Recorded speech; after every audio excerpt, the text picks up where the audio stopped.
They're in the water and the soil. You can find them on a crowded street or in the wilderness. They travel as we do, always with us. In many cases, they are harmless passengers. In others, they are merciless killers, which is why we need to understand them. They are viruses.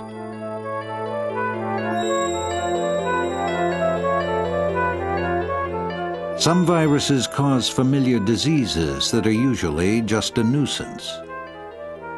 But others cause diseases which are much more serious. Some have grown into epidemics and killed millions of people. In fact, these tiny germs are so powerful that they have changed the course of human history many times. When Columbus landed in the New World in 1492, he began the European conquest. Europeans might never have succeeded had it not been for viruses. Native American populations were wiped out by the millions. The story goes that Hernando Cortés conquered the mighty Aztecs with only 600 men. We often assume that it was the guns and horses Cortés brought with him that made the difference.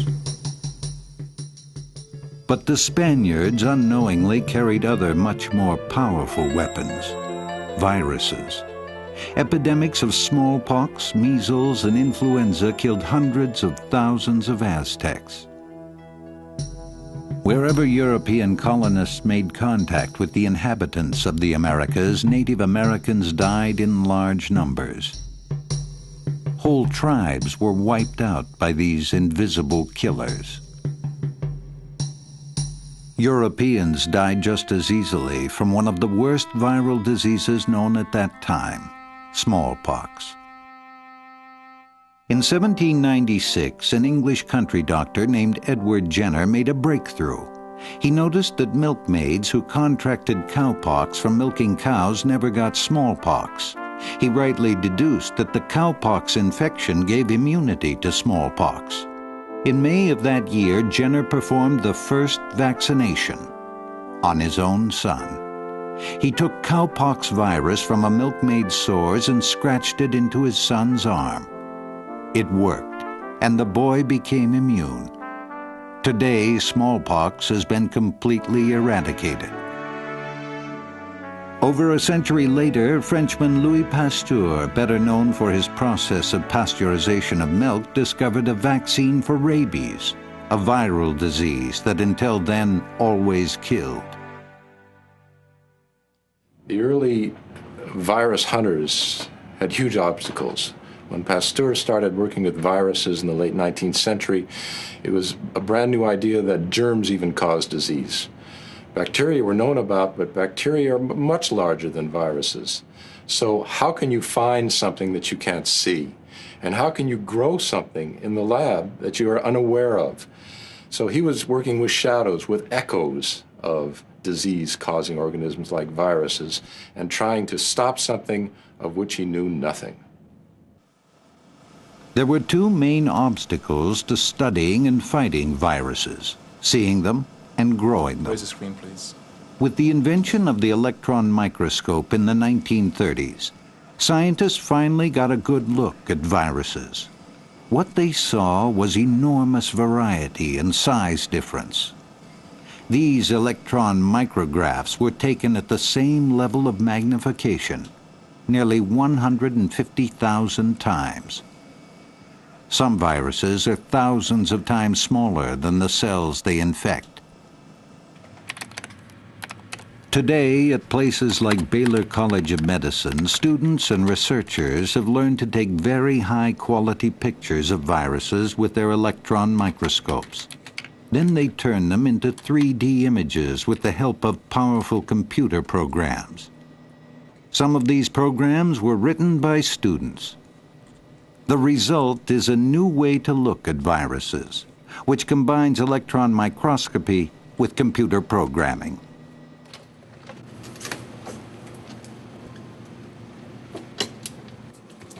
Growing viruses for study and for vaccines was the second challenge. All viruses need healthy cells to reproduce. Scientists had to find which cells worked.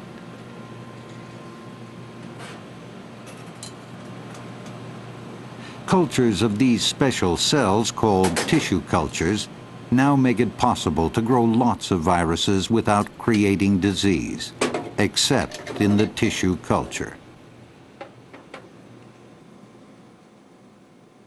These are healthy cells in a tissue culture. As viruses begin to use the cells to reproduce, the cells begin to deteriorate. Finally, they die, but not before they produce lots of viruses. Using today's abilities to both grow and see viruses, scientists are beginning to piece together the virus puzzle. Here's what we know. All living things are composed of basic units called cells. Within the nucleus of each healthy cell are its genes made of DNA. They direct the life of the cell. The DNA codes make RNA copies which act as messengers to the protein-making parts of the cell. Cells are actually little protein factories. They manufacture and use many thousands of proteins, like hormones and enzymes, to live, reproduce, and communicate with other cells. Like viruses, bacteria can also cause disease. But bacteria are themselves cells. They can reproduce on their own. Importantly, we can kill them with antibiotics without hurting our own cells. Viruses operate differently from bacteria. Bacteria are already living cells. Viruses can't do anything that bacteria do: live, reproduce, ingest, excrete. Viruses need our cells to be able to do that. And so they infect by actually invading our cells, going inside our cells, and commandeering the things our cells do.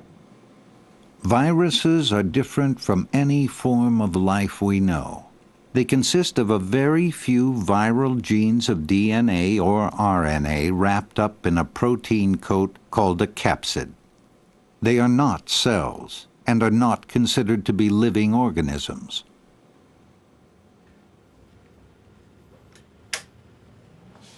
Understanding the genes of viruses is key to understanding how and why viruses operate the way they do. Okay, so what are the sizes here in the marker lanes? What we have is 1 kb ladder, and this is again 2 kb, and this is 3 kb. Okay, so this is what scientists call a gel. It's a gene map. In this case, a viral gene map. And what enzyme are we going to have to cut those with to drop out the herpes fragment from the plasmid backbone? Viruses have only a few genes, but they are very efficient. Viruses exist only to reproduce themselves, so their few genes are dedicated to that end. The viral proteins they make help the virus survive and replicate. This is a calicivirus, which causes diarrhea. In the center are molecules of RNA, the viral genes. Surrounding them is the protein coat made of a number of different proteins, all woven together in a complex structure. When the virus comes in contact with the right cell, it defeats the cell's defenses, and the viral genes get into the cell. This is how. Viruses dock onto the cell's outer membrane at special receptor sites. Their protein coats trick the cell into letting their genes in by sending messages the cell thinks are from other healthy cells, a kind of false ID. Once inside, the viral genes go to the nucleus, where they give a few simple but devastating commands. They tell the cell to stop making healthy proteins and start making viral proteins. The cell fills with new viruses and bursts open, freeing its viral contents to infect other cells. Some viruses move on by budding off their host cell's membrane. They push through the membrane and pinch off a little for themselves, which becomes part of their coat. They get inside our cells and they marshal, they take our own reproductive capacity and they say, stop making new cells, stop making people things, and start making virus things, start making new virus. It's like taking over the factory. In that way, they're the ultimate parasite. They take our abilities, put it to their own end. And that's why they're so hard to stop, because they're inside our very cells. And to kill a virus, what gets in there, you have to kill your own cells.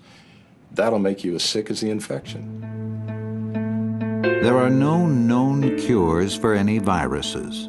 So if you get a cold or the flu or chicken pox, all you can do is treat the symptoms. Even the symptoms are part of the viral strategy.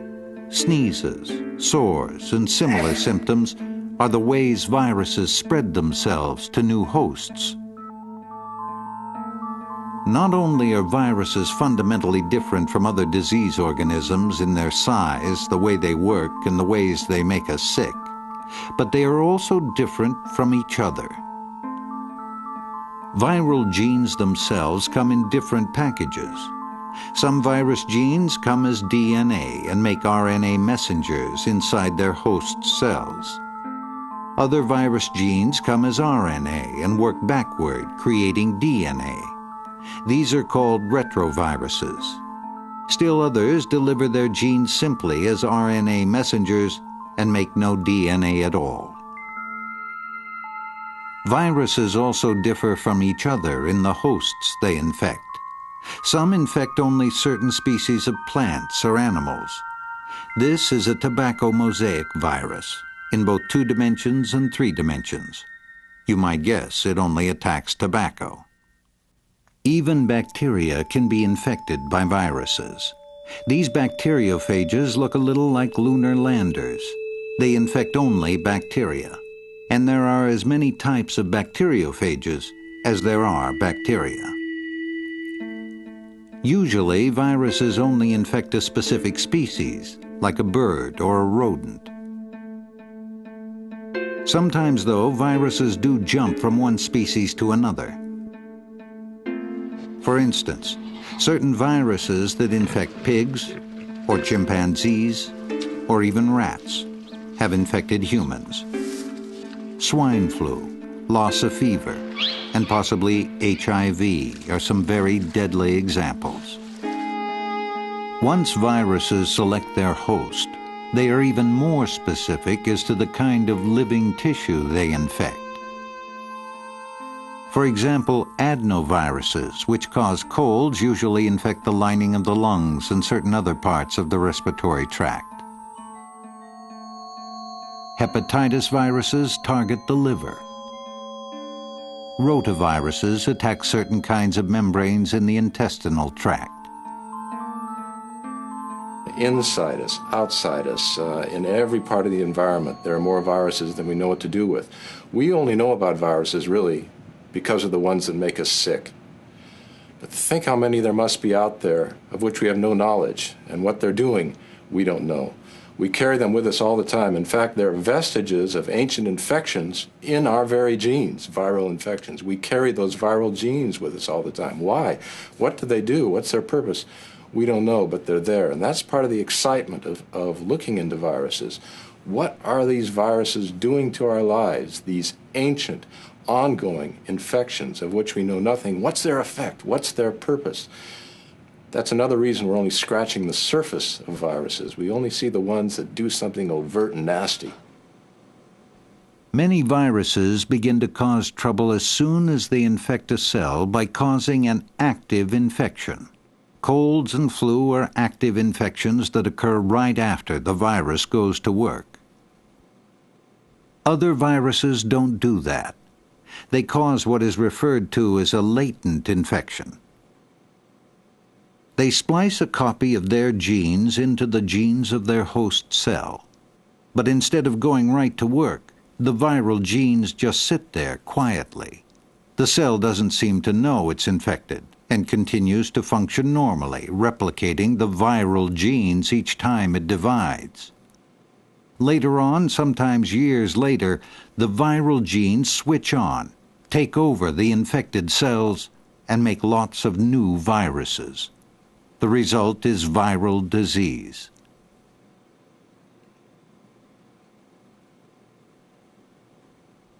Herpes virus 1 and 2 are very complex viruses. They switch back and forth between latent and active infections. When the infection is latent, you may not know you are infected. When the virus becomes active, you get blisters and sores. We still don't know what causes herpes or other latent viruses to become active. Our best protection against viruses is a healthy immune system. It must be able to recognize and fight off invading viruses. Every kind of virus has its own unique kind of protein coat, or capsid, with a unique molecular structure, a kind of molecular fingerprint. In some cases, the protein structure is relatively simple. In other cases, it is extremely complex. The spike is called a capsomere. Around the capsomere are sites called antigenic sites. The proteins at these sites enable the virus to bind to its host cell. They also enable the immune system to recognize the virus. When viruses invade the body, the immune system switches on and makes what is called an immune response. One kind of white blood cell, called a T cell, detects the presence of a foreign invader and sounds the alarm. Another kind of white blood cell, called a B cell, begins to make antibodies. It takes a little while for the B cells to make the right antibody and then make enough of it to stop an infection. As shown in this computer model, antibodies are Y-shaped proteins. For every single invading virus, there is a custom-designed antibody made to lock on to that particular virus. Once an antibody locks on to an antigenic site on the virus capsid, it blocks that site from attaching to and infecting healthy cells. When all the antigenic sites are blocked with antibodies, the virus is crippled and eliminated from the body by still other white blood cells. The bad news is that it takes several days or more for a healthy immune system to recognize and destroy infecting viruses. And until it does, we're sick. The good news is that once the immune system encounters a virus, it never forgets it. That's why if you get measles or chickenpox as a child, you'll never get them again. This memory also offers us another weapon to help fight viruses. By using vaccination to educate the body about a particular type of virus, we can enlist the immune system to keep us healthy without causing disease. At the Centers for Disease Control and Prevention in Atlanta, Georgia, scientists work non-stop to find new vaccines against viral infections. There's an entire office producing vaccines for influenza, flu for short.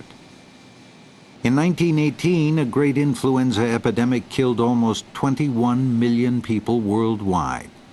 It was the largest epidemic of this century, and scientists don't want it to happen again. Okay, this is the second time. The vaccine shows us what the virus looks like, and our immune system responds by making antibodies which circulate in our body for many years and provide us with the memory of what that virus is, so that when we see the real thing, we're armed and ready to defend ourselves. The antibodies neutralize the invading virus and we're protected against the disease. Parts of a virus or even whole, slightly changed viruses are introduced into the body as a vaccine. The immune system turns on, sensing an infection. As white B cells join the battle, they do two things. They produce antibodies for that specific invader, and they remember how to make that particular antibody. If the real virus invades, those B cells with their special memory are waiting for it. They reproduce very quickly and overwhelm the virus with antibodies before it can infect. Vaccines have been vital in protecting people and other animals from viral diseases. Without them, fear of certain viruses can change the way we live. Polio, called infantile paralysis because it mostly paralyzed young children, killed and disfigured millions of people. Until the Salk and Sabin vaccines were introduced in the mid-50s, everyone was in danger and lived in constant fear of being infected. Your parents were probably protected during that epidemic by a polio vaccine, but may have lost older brothers, sisters, uncles, or aunts to the disease before the vaccines were developed. Unfortunately, we're not yet able to fight all viruses with vaccines. Many viruses are constantly mutating, changing their coats so the immune system can't recognize them. Once the body's B cells have identified a virus, they produce very specific antibodies to fight it and keep it from reinfecting. Some viruses simply change or mutate, staying ahead of the body's defenses. In that case, we have a new infection, and the immune system has to begin again to identify the new virus. First we have the changes in red, the changes in yellow, the changes in cyan, and the changes in green. Wow, they're all over the head of the molecule. All the different colours indicate the different regions of the molecule where antibody binds, and it looks like we've got changes in all of them. Do you think this virus is going to be a good candidate for the new vaccine? With all the Some viruses are very stable, such as poliovirus and smallpox virus, and if we vaccinate ourselves against those, we'll virtually be protected for a lifetime. Other viruses, like the influenza virus, are a little more devious, and they're continually mutating and changing. So just when we think we have a vaccine, the virus changes. It gets a step ahead of us, so that we're continually having to change the vaccine almost every year. Then again, other viruses like HIV just change so rapidly that at present it's almost impossible to make a vaccine against them. This is one reason why HIV is such a problem. Another is that HIV, seen here as green dots, attacks certain white blood cells called helper T cells. Helper T cells like this infected one are absolutely necessary to the immune system when we get any kind of infection. Without them, we are left defenseless against infections of all kinds, develop AIDS, and die.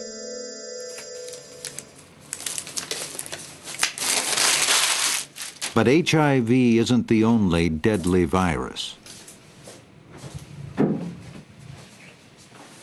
The Centers for Disease Control keep the most dangerous viruses under strict control in their maximum containment laboratory. Negative air pressure, total isolation suits, Lysol showers, and bulletproof glass are a few of the precautions.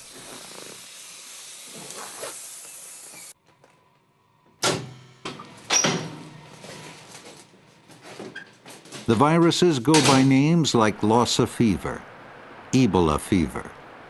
They kill very quickly, and there are no known vaccines or cures. The search for vaccines goes on continuously. I guess we're a bit like disease detectives. We set up surveillance for disease, we investigate and gather clues, and then we try and put all the pieces together and arrest the viruses out there causing the disease using our vaccines or other methods. Sometimes the virus gets away from us, and influenza again is an example of that. Some viruses are so dangerous that we have to keep them under lock and key. So if viruses are everywhere, and some are very dangerous, how do we protect ourselves from them? And do we constantly have to be afraid of getting sick? The truth is that each person must take responsibility for his or her health, eating healthy foods, exercising regularly, and getting vaccinated are things we can all do. First of all, people need to know that they're being exposed to viruses all the time. And they don't get sick because their bodies are working. They're doing what they're supposed to do. They're fighting these infections off all the time. We don't even know it. So to maintain that health, you eat well, you sleep, you avoid exposure to the viruses we can avoid. That can involve abstaining from sexual contact or using barrier contraception devices when necessary. We can purposely avoid being exposed to people who have certain illnesses. And importantly, we have to take the vaccines that are recommended for us. Measles, polio, these are things we should all be vaccinated against. Science and technology are also doing their part in the fight against viruses. Today, with electron microscopes, computers, and sophisticated software, once invisible viruses are visible in striking detail. Computer programs reveal shape and size all the way down to the molecular structure of the protein coats. With this kind of molecular knowledge, the hope is that new drugs can be designed to block production of viral proteins and interfere with their activities.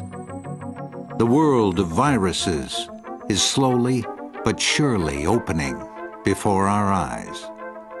Nowadays we're preoccupied with outer space, but inside us are vastly greater reaches of space and more important reaches of space. What's happening in the Star Wars within, the inner space within, is fundamental to our survival. The study of viruses is like a journey into the unknown, a journey to the frontier. If you like excitement, if you like going places where no one has ever been, if you like discovering what hasn't been discovered before, go inside and look at viruses. It's all out there waiting to be discovered. It can be discovered. Viruses will offer up their secrets to us. It just needs people to go out and look.